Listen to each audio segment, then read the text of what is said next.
Hello guys! Today, my husband and I and my son, we just have some pizza. Isabella pizza. It's really nice. The pizza over there, for me anyhow, everybody wants their own cup of tea. So ayan, nagpizza lang kami. Dalawang klaseng pizza yan. Pizza lang kami sa ngayon. Dahil hindi naman ako nagluluto. Although nagluluto naman ako, siguro isang beses isang buwan, 2 beses sa isang buwan,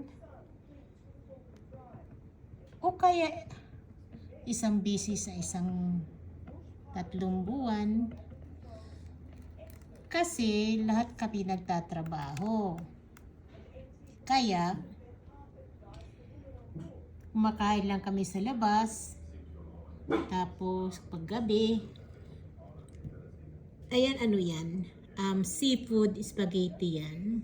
Ang sarap yan, kompleto seafood. It's really nice, masarap. So, hindi kami masyadong, nagluluto. Sa labas madalas kami kumakain, sa restaurant. O kaya nagti-take away kami. Katulad nito. Yan.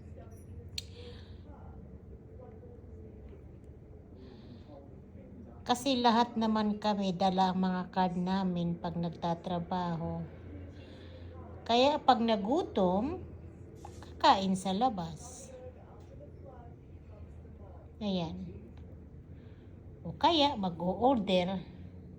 So, ganyan ang buhay namin dito sa Australia.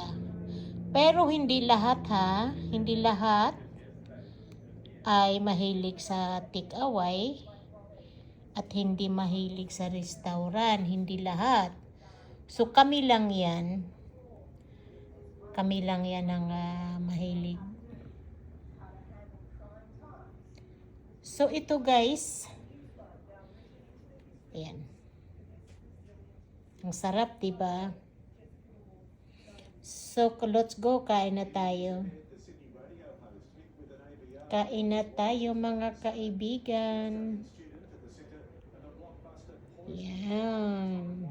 Sarap.